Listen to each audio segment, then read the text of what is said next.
Welcome to Champagne Problems. We are your hosts, Robbie Shaw and Patrick Balsley. Thank you for joining us on this journey as we explore our mental health, well-being, performance, and longevity, and how our relationships with alcohol can influence each. No shame, no labeling, no judgment, just curiosity.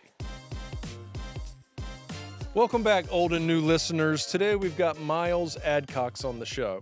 Miles is an entrepreneur, speaker, host, and coach, and is the owner and CEO of Onsite, an internationally known emotional wellness and lifestyle brand that delivers life-changing personal growth workshops, inspiring content, leadership retreats, and emotional treatment. Miles has devoted his life to living within these three concepts: empathy over action, love over agenda, and grace over advice. He is also known as one of the most plugged-in people on human condition that there is today. Let's go to Miles.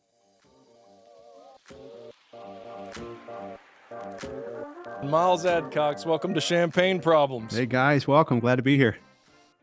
Awesome. Yeah. We're pumped to have you on, man. We've been following you for years. We know all about you. We're excited to learn more. We're really excited about all the work you do and how perfectly aligned our missions are. And so we're honored to have you on. Yeah, I mean, I've been looking forward to this for a while, Miles. I've met you a couple times in person at some conferences, and always been inspired by the work that Onsite does and your mission. Sheila Maitland's a really good friend and mentor of mine. She's been working with you guys for a long time, and I know Dana pretty well.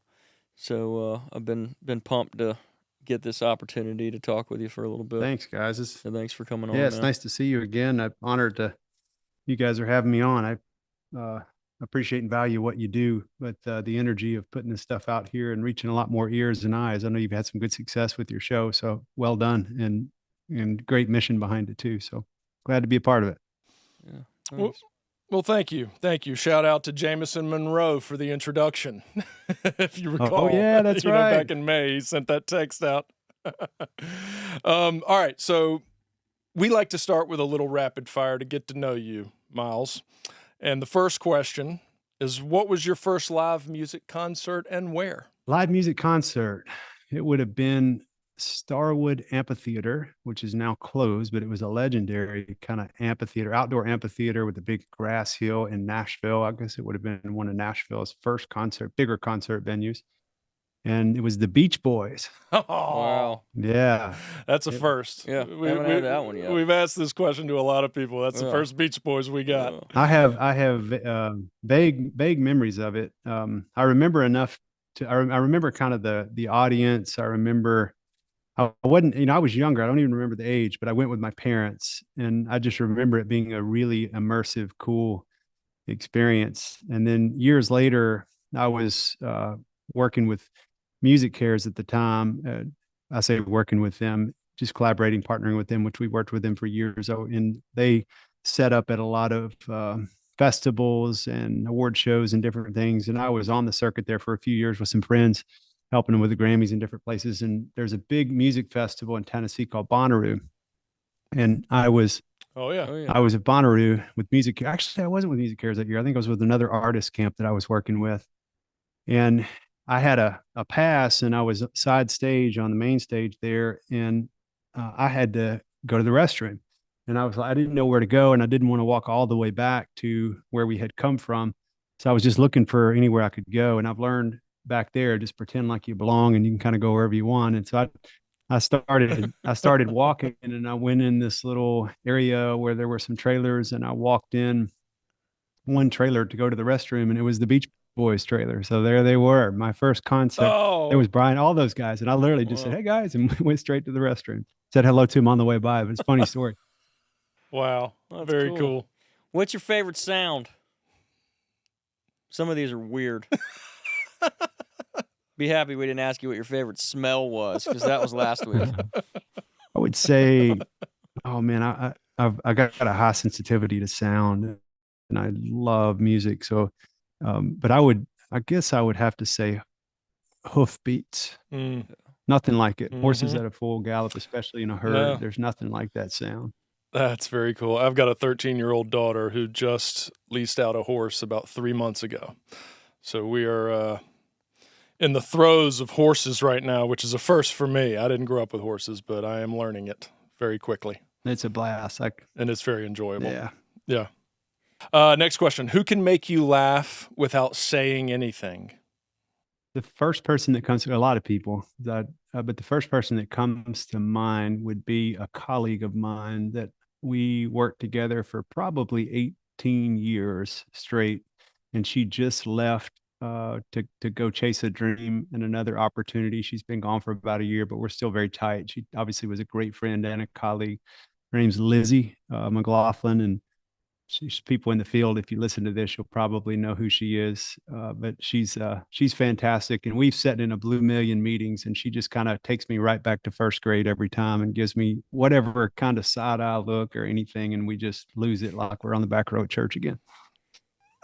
Good kind of person to have around. Love it. If someone warned us about you, what would they say? If it was just like we're going to meet, I don't think I'd have a lot of big warnings. But let's just go with leadership, because that's an easier one, because I stalk down my leadership blind spots on the daily. I think if we were going to collaborate or partner, or if someone was thinking about joining an organization that I had some influence with, I think people would say, great guy, well-intended, it tends to take on too much occasionally, and will sometimes have a hard time being focused. What that turns into often is things can get a little bottlenecked at times. Also a bit of a recovering perfectionist. So loves to see just prioritizes quality with anything that I'm involved in, to the point sometimes where it can become a hindrance to workflow. How's that? Wow. Sounds like Robbie's problems with me. That's a great answer. Great answer. All right, last one here. If you could know the answer to any question, what would you ask? What a great question. I love this question. I wouldn't mind knowing my time, and maybe the time of those I love the most.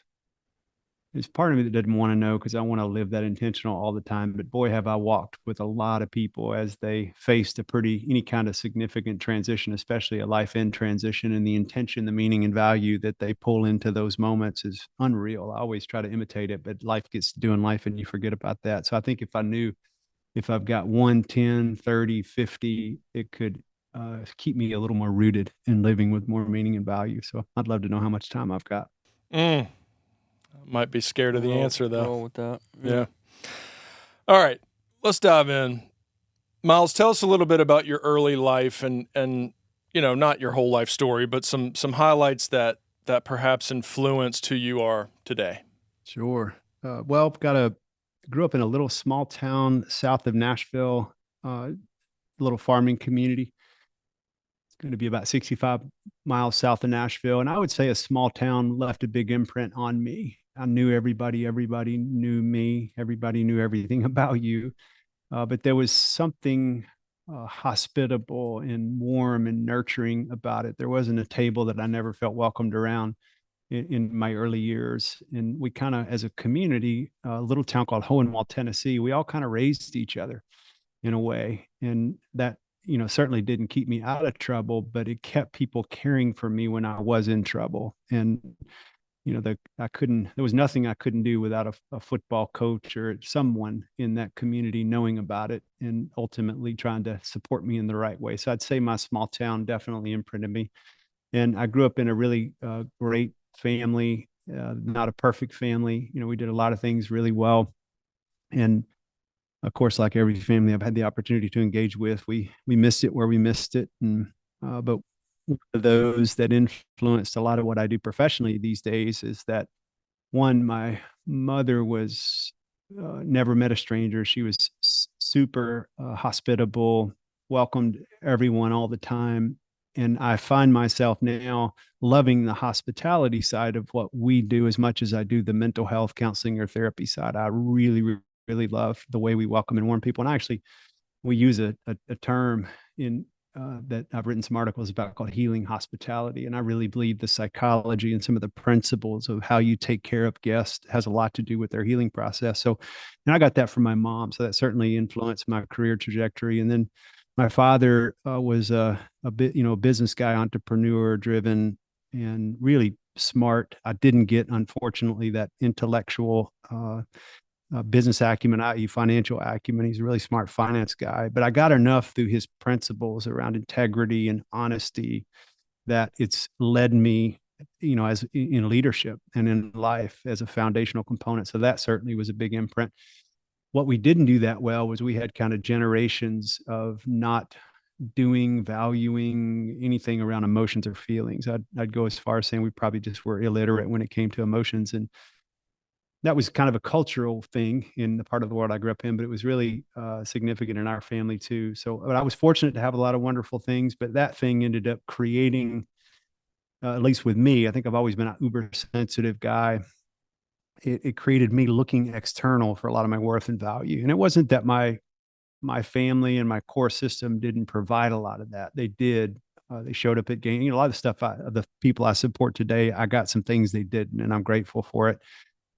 But nonetheless, not knowing or witnessing intimacy, feelings, all that stuff, I started searching for it. Where do I belong? Where I matter? And you guys know, I know we're all in adjacent with the spaces that we work in, that has a shelf life and a runway for sure. That if you start looking everywhere else for your worth and value, then it's going to get you into some pretty gnarly situations. And that's what it did.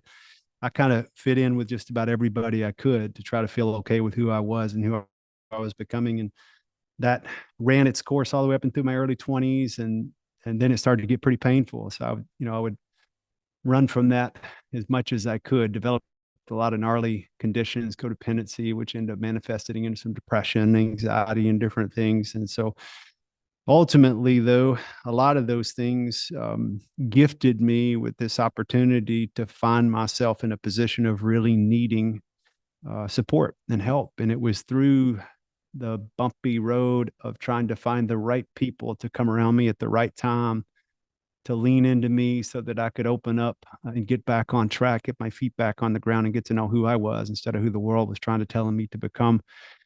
That let me know right away I wanted to be part of the change process. I wanted to be part of joining people who were going through adverse circumstances and ideally help walk them back home to themselves. So that certainly was a big imprint on me. And I know I'm jumping big segments, but the last segment I'll give you and go back to you guys is once I realized I wanted to be in this space, I quickly pivoted out of the space that I thought I was designed for, which was kind of the back end of the entertainment world, the sports world. I had some success there in the first few years out of grad school, but then boom, hard left into behavioral health treatment, psychology. And man, I fell right into an opportunity to work with this great young adult program that was treating addictions, eating disorders, trauma. Well, we weren't treating trauma, but I ended up ushering that in about halfway through my stay there. And I worked there for a while and wound up getting an opportunity to run it, and we doubled it in size. And along the journey, I was doing crisis interventions and some other things too, just getting credentialed and learning my way around the space. And one of the things I adored and have never forgotten about working in, i.e., the crisis space, I'd call more the primary treatment space, where you see people on the back end of a pretty ideally painful set of life experiences that led them to want to get help with their mental health or their, get sober, whatever it is. I never forgot the feeling there that I had heard about my entire life. That was another thing. I grew up in a family that really valued faith. And I heard about the concept of grace my whole upbringing, but I never really felt it until I worked in residential treatment.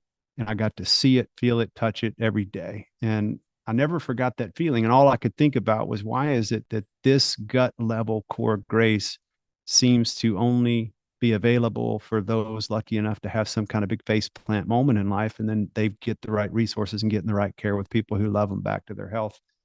I thought, well, we need to make this available for the world. And so I got on fire about trying to figure out how you, at first it was like, how do you get the whole world through 30 days of treatment?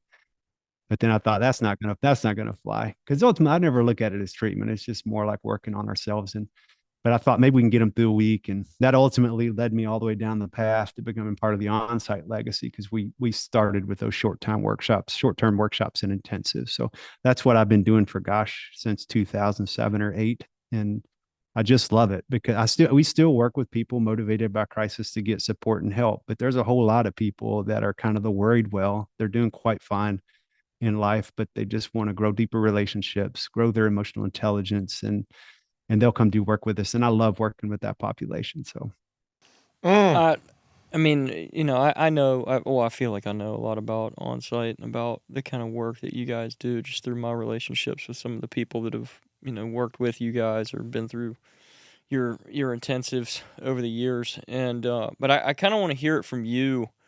Can you give us kind of your understanding of the value of emotional health, and what kind of puts that at the top of the hierarchy in terms of where you see that being a value for our society or culture as a whole? Like, why start there? Because, like, I hear your passion and I understand what you're saying. Like, how can we bottle this up and give this type of experience to the world?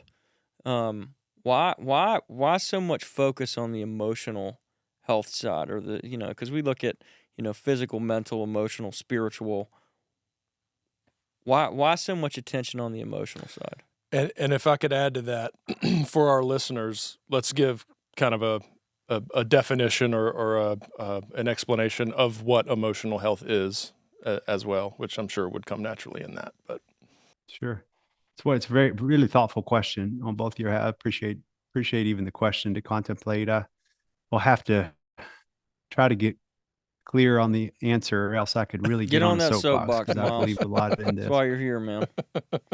They've heard us yap plenty. Trust me.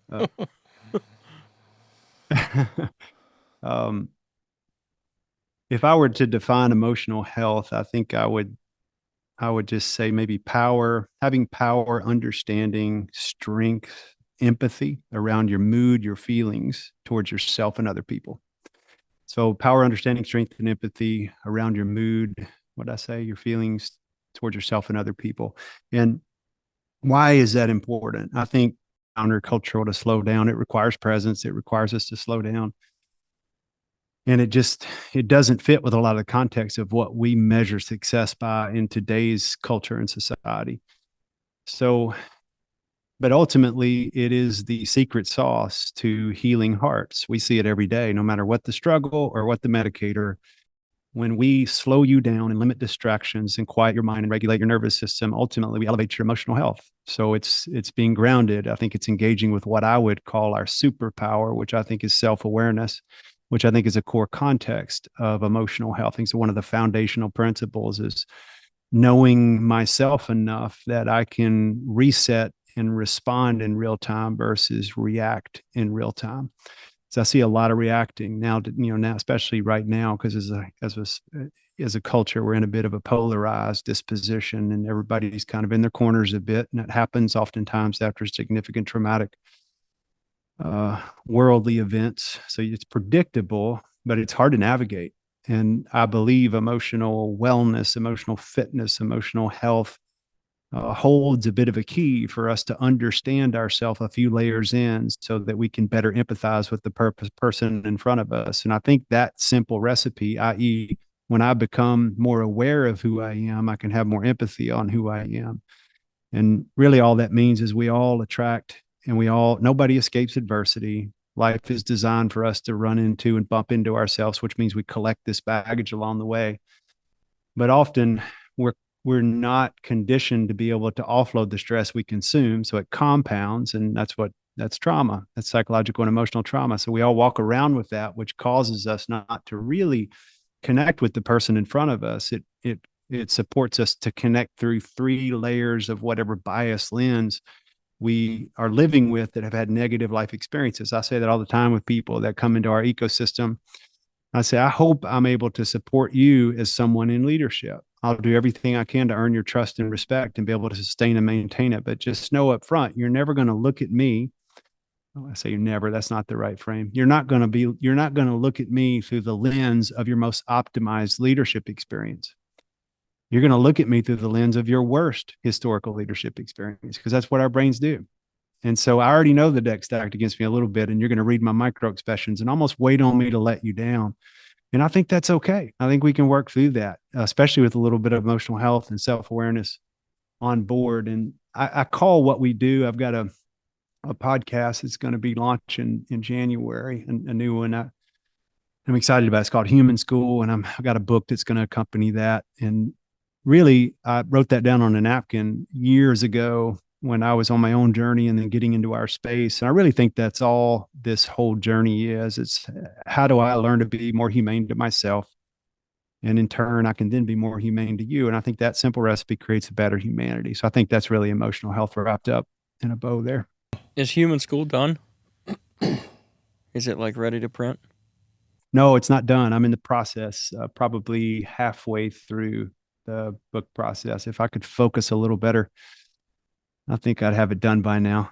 I can't wait for that, man, because that's like, and I want to like take a little side note here. It's also been a huge passion of mine, and I think one of the reasons why we got excited about doing this podcast. It's like, how can we bring the most kind of how can we bring all this information to the public in a way that's digestible and that it can kind of cast the biggest net, and I love that idea of Human School and kind of the basics of emotional health and self-awareness and being able to have it be able to reach the masses and even I think about this in the for middle schoolers, and how do we get that stuff to the point where we can deliver this to younger and younger generations and have them be able to move into life with this information already intact. One of the first things you shared was part of your journey and how, you were looking externally for validation and those kinds of things. And whether it's a guest on here, it's our own experiences, or it's just about anybody who's open out there that I speak to has some level of a journey, some sort of intervention that's occurred in their life that has created the desire for change, and then the work it takes to change, to process, to grow. Often we look at that as, or maybe publicly that's looked at as a problem. Or, let's just say a problem. When I don't know many people that go through life that mature emotionally, mental, well-being wise, and all in all of those spaces, who haven't gone through those kinds of processes. So is it a problem, or is it something that we just need to do all the time anyway as humans? Does that make sense? Yeah. Do we need some people need a higher level. Some people need a treatment, space and a setting, but we all need to learn how to get through this life. It's a tough world. Managing our emotions healthily don't necessarily come naturally. Not sure there's a question in there, but let's talk.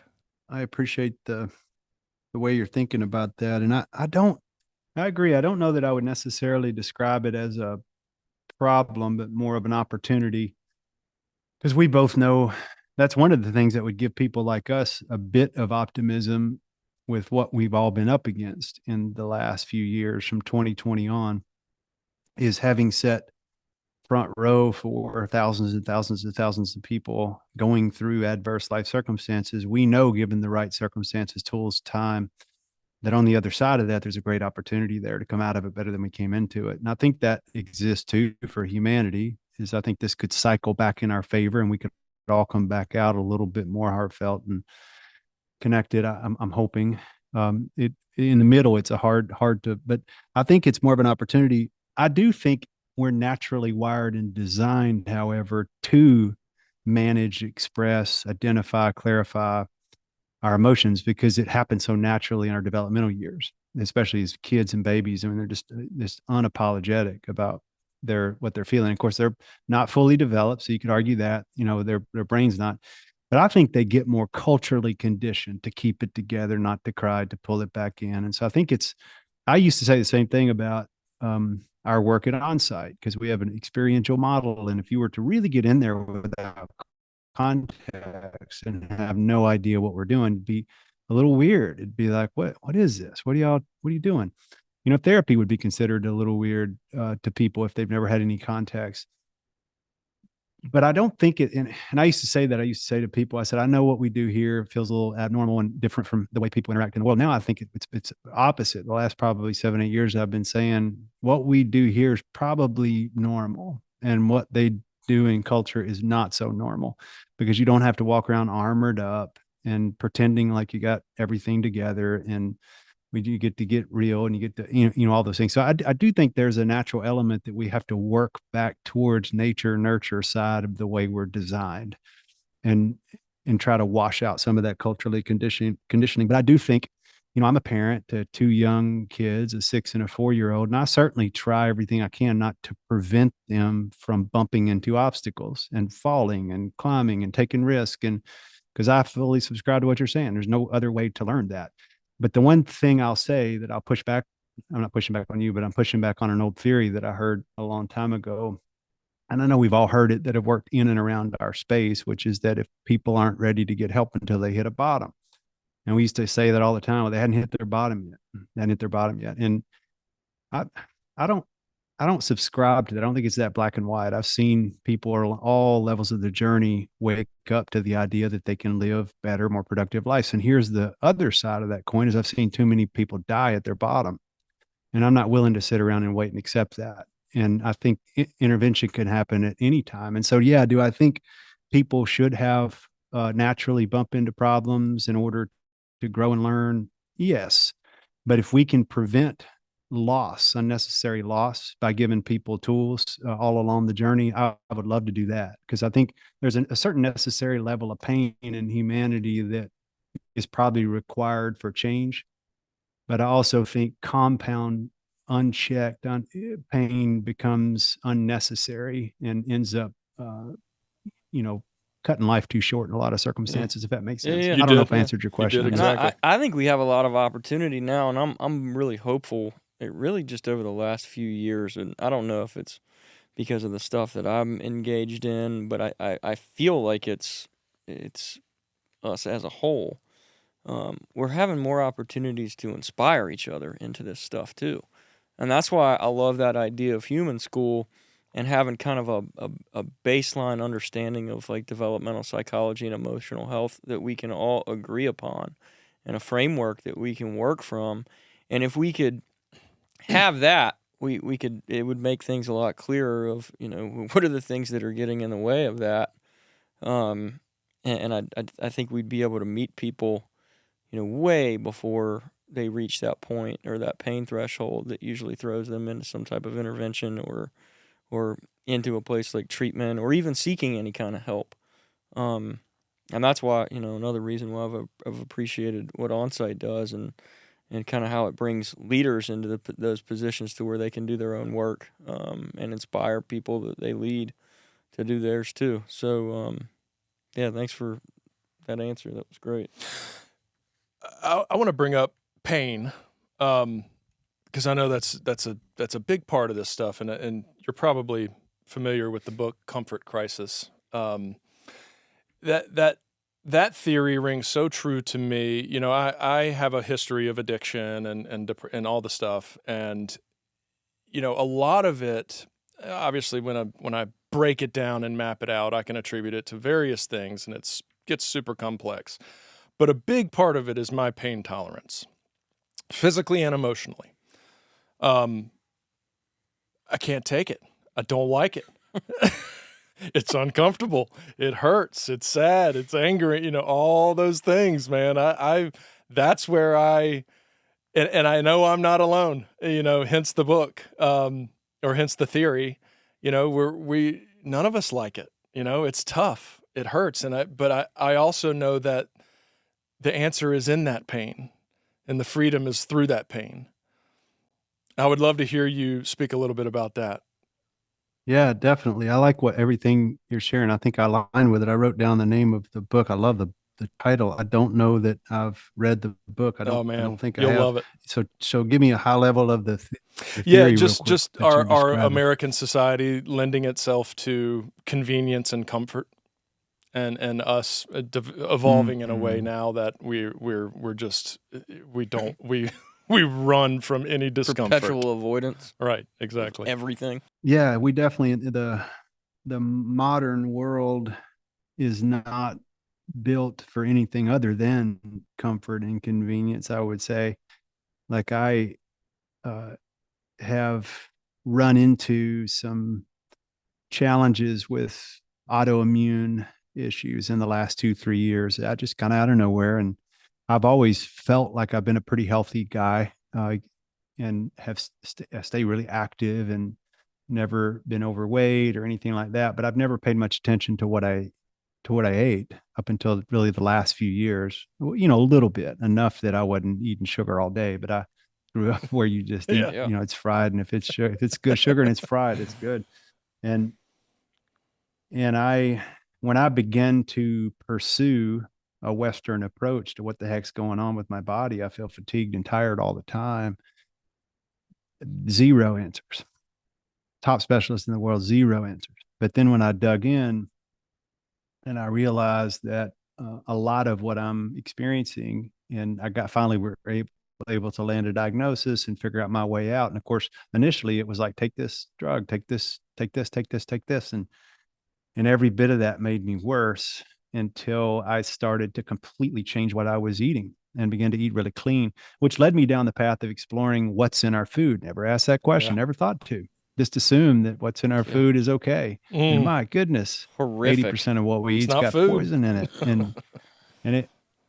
And I started picking this up because I started going to we work a lot with the British community. I love our Brits. We probably have 10, 15 a month come over to Onsite for experiences. And I've just gotten to know that culture pretty well because I'll go over there a couple times a year and see our alumni or speak or something. And I started going years ago, and I would be on the maybe 10, 15 years ago and be on the search for a snack, and you couldn't find it. And I thought, well, it's because it's made in America. And it's no, because it's illegal. Right, because it's As it should poison. be. Because it's got poison in it. And so I was like, shoot, is this really real that a lot of foods that we serve in America, they won't serve in Europe? And yep, absolutely.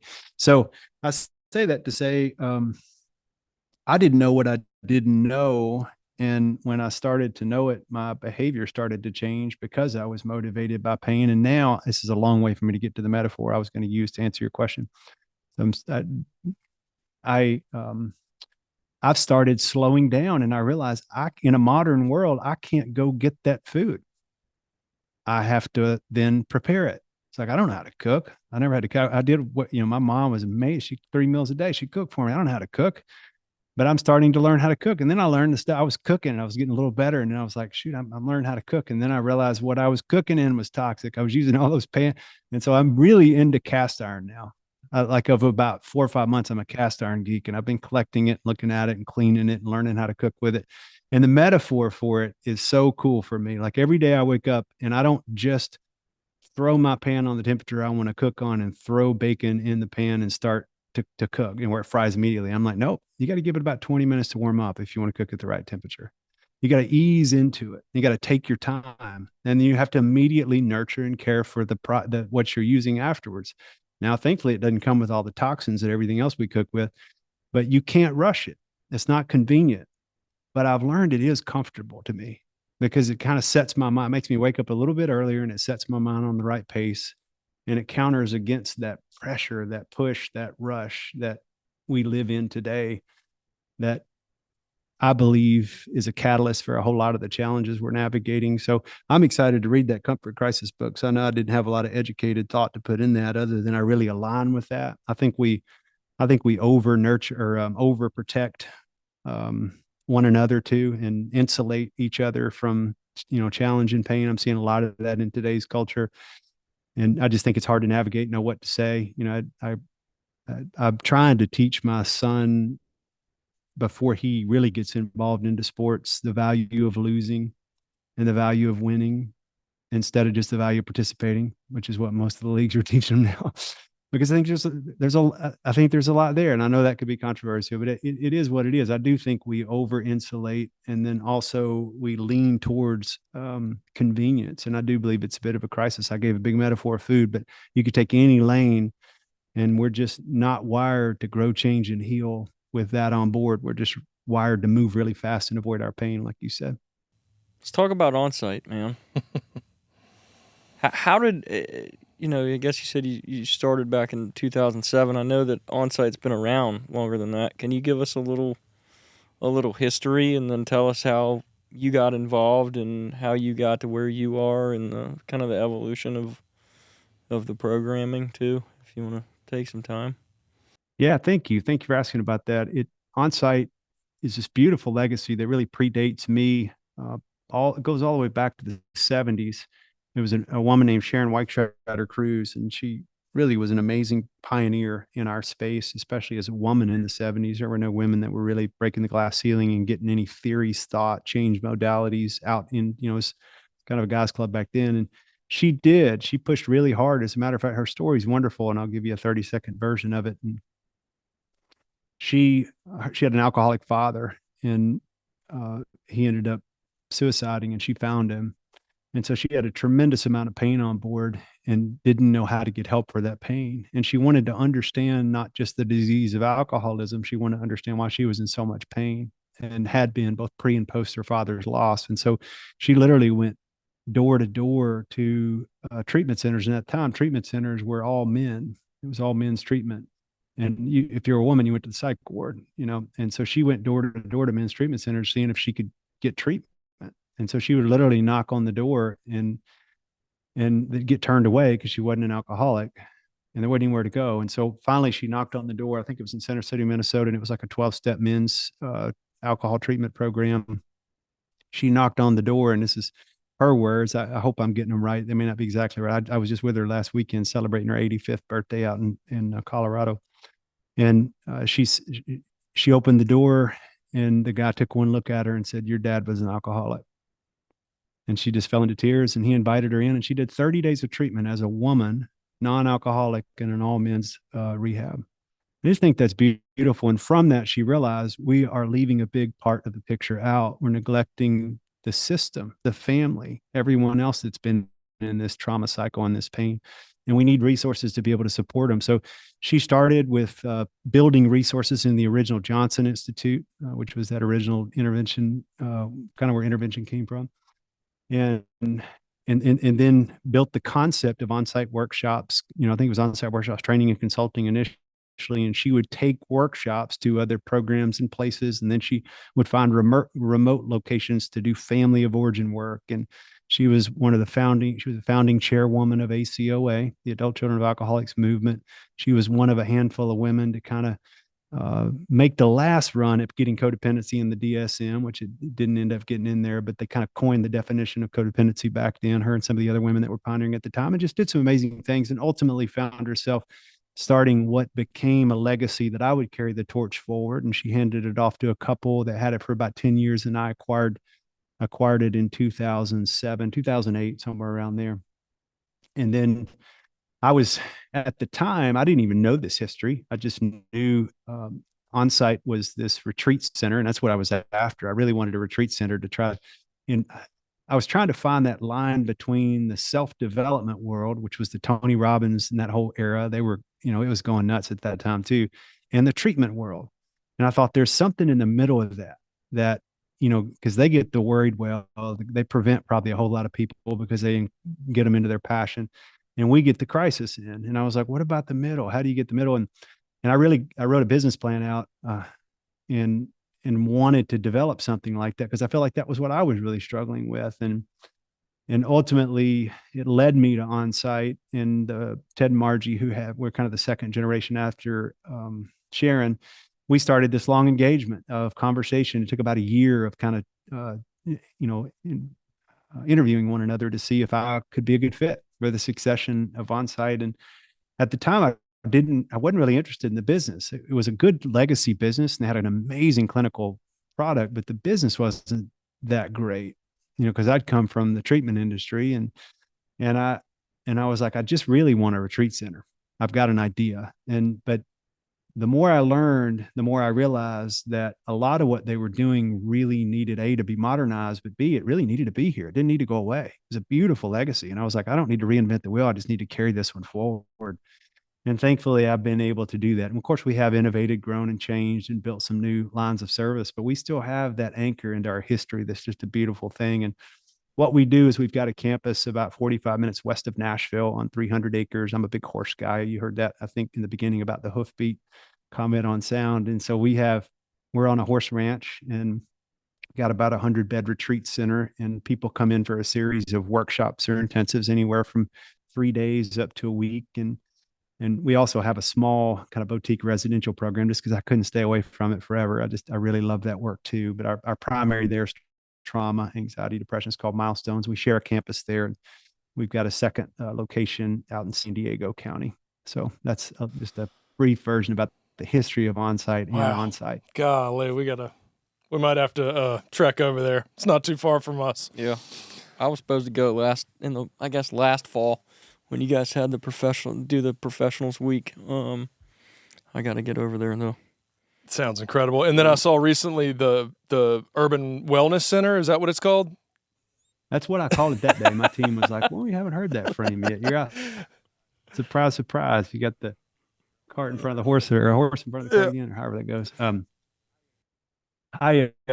That's really what it is. We don't call it that per se. It's just been kind of our Nashville on-site office, and we've got a lot of really cool services we're providing there. But we're going to be shifting the name of it soon to fit it a little better. But we have primarily worked remotely, out on property, which I prefer. But we learned there were a lot of people, due to what we talked about earlier, that comfort crisis, that the pace that are never going to take a week off and turn a phone in and come do personal work. But we can make the door a little wider for people that might not take that step yet, but they're willing to come to something local and be able to get home at night. It works a lot for younger mothers too, and different things I say mothers that have young children that it's hard to be away from them. So we're doing a lot of our programming now in Nashville, which is really fun. We've had that place open for a few months. You'll definitely have to come see that if you guys come into town. I'd love to show you both. And you mentioned earlier about that professionals program. We're going to do a couple of those each next year, but I started, I guess it was back. I'm terrible with timelines. I can't remember the date, but anyway, I know I did about 15 of them. So it would have been fairly early on, 2009, probably something like that, when we started our first one. But I found myself at this interesting intersection where I had gotten established as a young guy in our field, and I was on fire with passion. I loved it. And I wasn't taking very good care of myself on the emotional side. I was just, all systems go. I was single. I didn't have a lot to lose at home. And I found myself, honestly dealing with some of the same stuff I dealt with that got me into this space to begin with. I was running through relationships. I was depressed. We call it burnout, but if you really dig underneath it, there was a lot in my life that I just wasn't proud to report on at the time. And I found myself working. I just worked more. I just do more, that was my stress management coping strategy at the time, was let's just add more to it. And I still do that some, but I catch it a lot more. But I found myself sleeping on the couch of the place I was running, and working 15, 18 hours a day, all in the name of helping people. And I'm like, wow, something's not right with this picture. And so I began to ask some of my mentors, some of the guys that had run the big treatment centers. And these are the guys that you could call on any day and ask them about something on the balance sheet or a difficult HR issue, and they would answer it in their sleep. They've been doing this for 30, 40 years. They've stood on the stages and won all the awards and had the recognition which they deserve. But if you were to say, man, how do you do this and have some sense of life? Crickets. And I was like, oh, shoot. And because a lot of those guys, when I started, I never looked under the hood. I never looked at their life. I was just looking at their career path. And if you looked at their life, they're like estranged from their adult kids, on their fifth marriage, blah, blah, blah. And I'm like, wow. So I found myself as a young guy in our field thinking, I've got a choice here. I can either stand on stages and get recognition in 20, 30 years, or I can have a life. But it doesn't appear there's a lot of evidence to support that you can do both, because our field tends to take a lot from us. And I thought, that's a shitty circumstance. I don't love that. And I thought we got to change and do something about that. So I circled up a couple of those mentors. And the first one we did, this was way back before Betty Ford and Hazelden were one. They were in separate entities. And back Betty was in her prime. And a good friend of mine, Mike Netherton, was the COO at that time.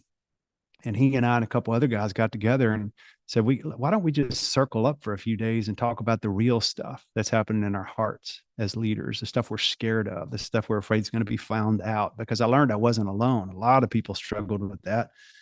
And so we went out to Palm Springs, and the first one was kind of like 3 days of golf, cigars. And we, talked about, Not ready yet. We didn't go too deep. But there was one session, like a 2-hour session where I think it was one guy, it was 15, 20 of us. And he said, I can't believe I'm telling this to a bunch of industry professionals because I rely on you. We have all these dual relationships. We refer to each other. I rely on your trust. He said, I'm having an affair with my secretary. And it was amazing that none of us in that room felt any judgment. Everybody felt relief because somebody finally laid the gauntlet down and said, we're going to be freaking honest if we're going to do this right. And we all started getting honest, and we all started healing together. And then I acquired Onsite, and then we held our first men's leadership retreat at Onsite. And it was 18 of us and all CEOs. We came together for 4 days, left the golf clubs at home, and we just did work. We did personal work together, and we thought, this is crazy. How is this going to work? We're literally pouring our stuff out. It contradicts every management theory and leadership training I've ever had, which is, leave your personal life at home. But man, it set us on fire, and it re-tethered me to, it's like, I don't have to choose. I can do this for an entire career if I want to, and I can have one of the best lives I've ever had to be proud of. But then we started a second, a third, a fourth, and then a women's group and a whole bunch of those. We ended up having like 400 leaders coming every year in 15, 20 person groups in the industry. And then it got to where I couldn't sustain it because it was literally Onsite. It was turning into the treatment professionals leadership. The leadership training. And which was already a lost leader to start with. My accountants were screaming at me. They were like, you don't run a nonprofit here, buddy. We do have a foundation that supported some of that, but we still had to keep a business going alongside it. So I ended up having to sunset those and try to put them back out into the field and say, can they be self-sustaining? Can you go run these autonomously, be peer-led? I can try to. Yeah. And some of them have, a good chunk of them have continued to meet once a year, but a lot of them trailed off. I don't think I had the best succession or execution plan. So I'm excited to tell you guys, and nobody's heard it yet, is I've got some peeps, a couple of buddies that I've worked with for a really long time in the field that are going to be joining Onsite really soon. That I'm really, nice. and both of them have been in those leadership groups and spent a decade there, and both would say they changed our life as leaders and as people. And are you open to bringing them back? And right now we're in a better position. We've got more capacity, bigger. We've added on in the last few years, and I was like, why not? So we're looking at 24 We need to it. bring these leadership group back to Onsite. So I'd love for you guys to, if you're interested, I think you dig them. Maybe y'all be a part of one of them. I'll be there for sure. Oh, yeah. Right up our alley. Wow. My personal curiosity is really around your passion in the music space. I can understand growing up near Nashville that might come somewhat naturally, but I also know that you're involved with Musicians on Call.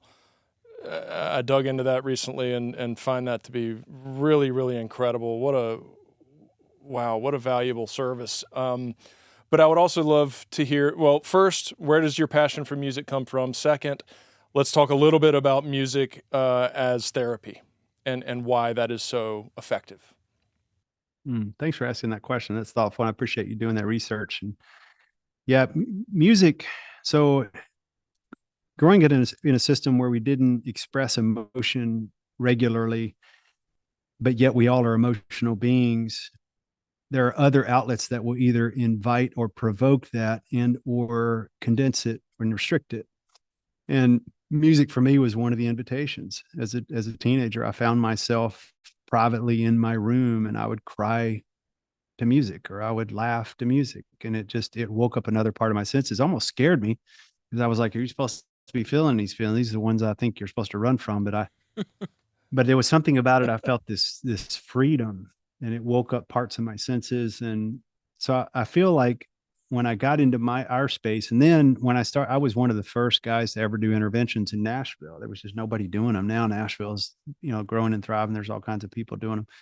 And because I had worked adjacent to and close to the entertainment industry, my social circle overlapped with it. It turns out the creative space could use some interventions from time to time.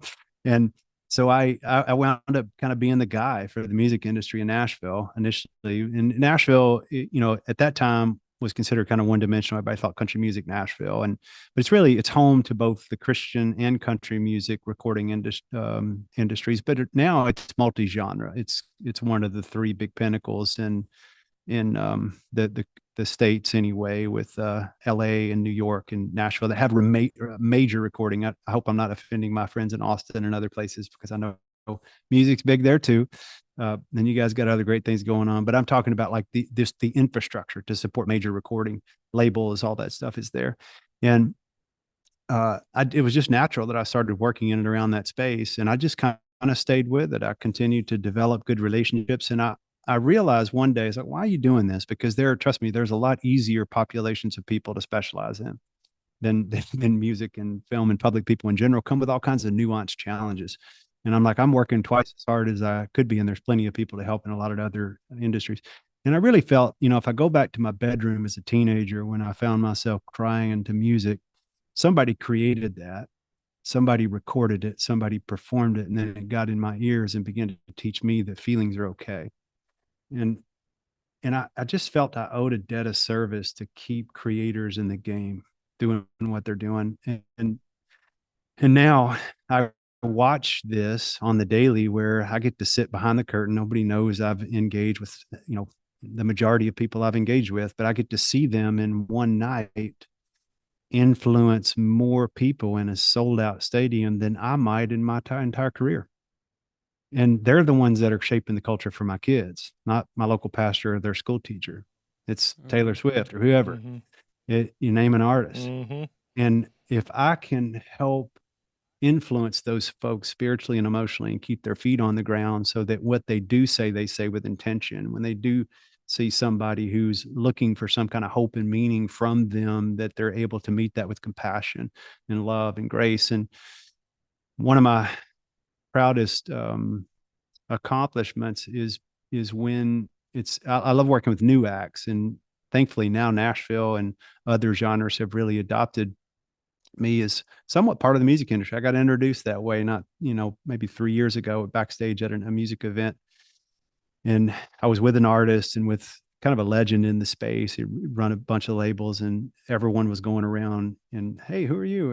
Introducing, and he looked at me and said, you must be in the music industry. And then the artist to my left said, his name's Miles. He's in the music industry. He's on the mental health side. And I thought, wow, that's so cool. We've come a long way. The fact that they've been adopted, because I remember in the early days, I'd be backstage at the CMAs or the Grammys or somewhere, and everybody would see me and kind of feel awkward and kind of want to run. They're like, is he here to intervene? What is he doing? What is he doing here? But no, now it's become part of the framework. And that's the big motivate. That's why Debbie Carroll joined us, who kind of run Music Cares for 24 years. And I couldn't believe she said yes. I had this wild idea. I was like, what if we formalize this and start a full-on entertainment division that really specializes in working with public professions? It's not to pedestal or to treat them any different than we would a normal client. It's just, let's attract people like me and you, who spend a lot of time on tour buses, who know the ecosystem, who've been in studios and know the film world, who've been in locker rooms and know the sports world, so that we don't have to sit with a client and they have to spend the first week explaining their profession to us, because we know it. And what if we could create this nuanced service that supports them? And we've had it going now for about 14 months, and man, it's just thriving. We've got kind of a concierge approach to that community. And I guess my favorite part, the part I was proud of, is we get to, it's one of those things you get to quietly witness a ripple that you could never measure. And it's not that I'm proud of all the people that will serve at Onsite and the other places I've been involved with, but being able to serve people who have influence and have some sense of responsibility to do good with it, and know that you might have had a little small part in what that influence looks like for the next generation, really fills me up. So that's why I do that. Big impact. That's for sure. Beautiful. Couple more questions.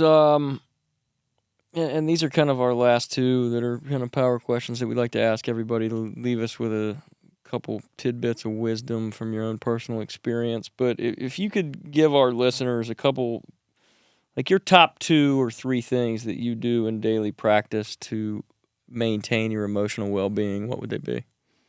I'm a prayer guy, and I know prayer can be loaded depending on your introduction to it. We work with people of faith of a lot of different denominations, and we work with people who don't have any kind of spiritual belief system, and we work with people who are deconstructing their faith because they've been wounded by it and everything in between. And I like that. I like being able to do that. So I say that up front. But prayer for me is it's almost more than a religious practice. It's a grounding mechanism. It connects me with something bigger than I am. And I start every morning with it before my feet hit the floor and when my head hits the pillow. And some days it's thoughtful and I feel like I've got good thoughts and good words. And some days it's a couple words and that's about all I can muster up.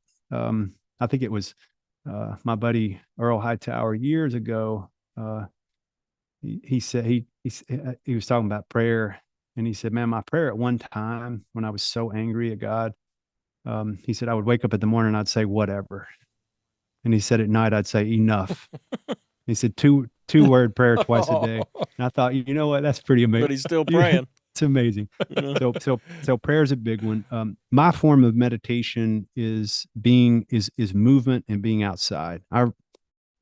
Part of the gifting of a really distracted, I don't call it a disorder.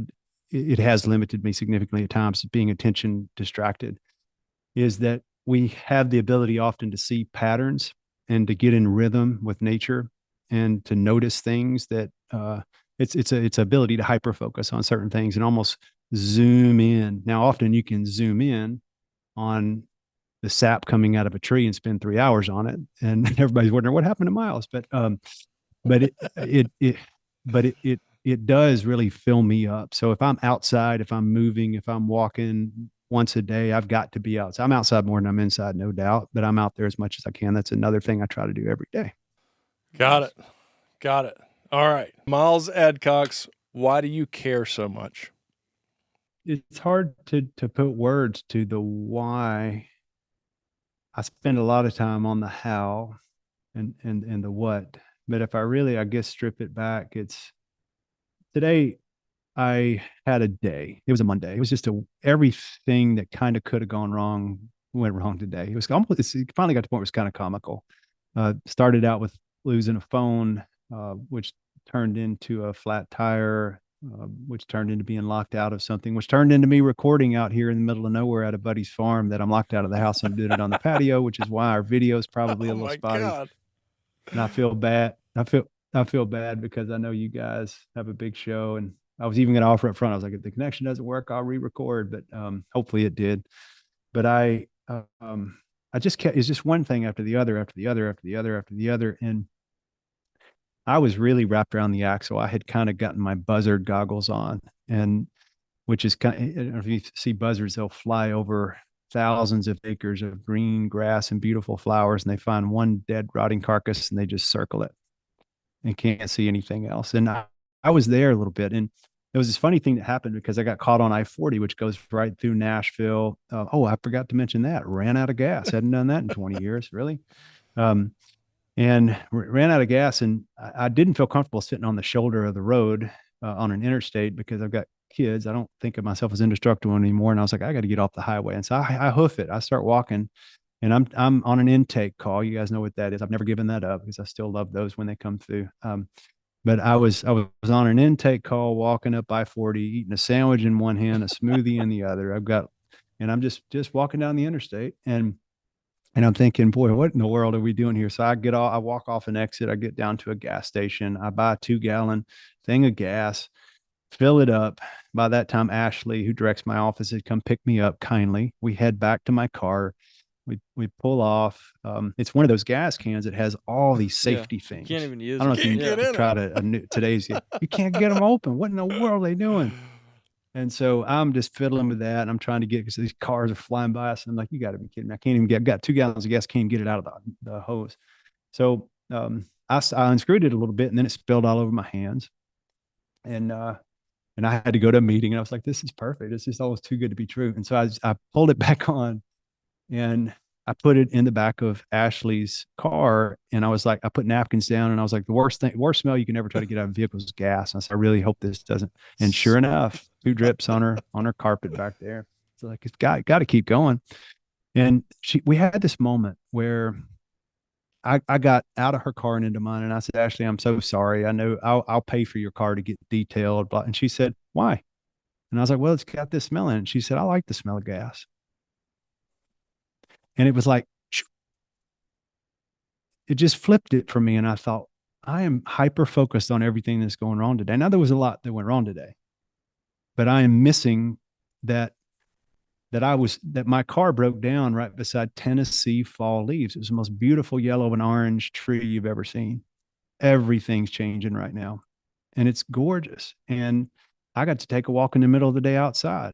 I don't get to do that a lot on busy stack scheduled days. And so she has this unique way. It's one of the reasons I love working with her, is of just seeing the good. And I feel like when I can see the good, I have a responsibility to share it with other people. And I think that's caring, is to pass along the value of humanity, to pass along the moments and the meaning, and constantly just hold a mirror up and reflect people that good is within you. You know, we get to see people on their worst days when they feel like life couldn't get any worse and they couldn't mess it up any worse. And we get to show them their best. I mean, if you ever get a taste of that, it's almost like, how could you not care? It's oxygen for me. I love it. I do think, fortunately, I think God designed me in a way to have an empathetic disposition towards humanity, but I also think anybody that practices some sense of service towards others, it's hard not to catch the caring bug. And I certainly have it. So Wow. Beautiful.